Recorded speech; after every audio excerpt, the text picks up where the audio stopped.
The other day, a friend called me in confusion after visiting an MTN service center, unsure about which Wakanet router to buy. That got me thinking, why not create a video comparing the MTN Wakanet ZLT S20 and ZLT T30 routers. Today, we shall explore their features, run a speed test, check out the data plans and pricing of the routers, and discuss the pros and cons of each model. Let's see which router offers the best design, performance, and value for your needs. Let's dive in. First, we'll look at the design. Held side by side, we can see that the ZLT T30 is bigger and larger than the ZLT S20. Does that mean it's more powerful? We shall see about that shortly. The S20 is smaller, making it much more portable. But weirdly, even though the T30 is larger, it's lighter than the S20 when you carry them. So for portability, the point will go to the ZLT S20. They both have 4 LED lights at the front. One thing I love about the S20 is its LED bars, which try to align with the signal level, so you can just look at it and see if you have good or bad signal. However, the glare from the S20 LED lights can be much at night or in the dark. For the T30, the lights are subtle, they do their job, though sometimes they are hard to see in too much light or when outdoors. Let's look at the back of these routers. Starting with the ports, both have a telephone port and LAN port or Ethernet port for wired internet to your devices. Both have a WPS button for connecting to Wi-Fi without a password, and both have a Wi-Fi button to toggle Wi-Fi on or off. There are some differences when it comes to the ports and buttons. The S20 has a USB port for router configuration, which is not for charging. The T30 has a USB-C port for powering or charging the router, which is one of the pros of the T30 router. So, with your Type-C cables, you can power up this router easily. The S20 uses a round pin for power.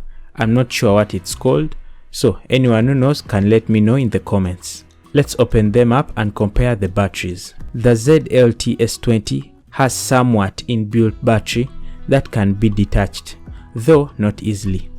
The T30 has a fully removable battery. Capacity wise, the S20 battery is 2000 mAh and the T30 is 2500 mAh. Which you might think gives the T30 a better battery. In theory, yes, but I've tested both routers with 4 people connected simultaneously, and the T30 battery lasted about 6 hours, while the S20 lasted about 7 hours, as you can see here.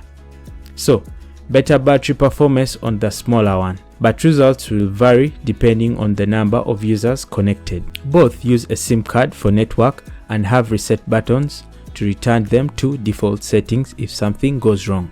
On the S20, the reset button is inside, while on the T30, it's outside. Let's look at antennas. The S20 has 2 external antennas and the T30 has 4 external antennas. So, which is better? Theoretically, more antennas may mean better performance. With my experience, I get slightly better signal coverage with the T30 router. So, I guess more antennas are better. One thing to note is that the antennas on the S20 are detachable and the router will still work, though you may not have the best network. This helps in certain movement cases and makes carrying the S20 easier. As we get closer to the data plans and pricing, let's look at Wi-Fi capabilities. Both these routers support only 2.4 GHz Wi-Fi, so no 5 GHz on these models. If you're confused about what 2.4 GHz and 5 GHz means, I will link a video below explaining the differences.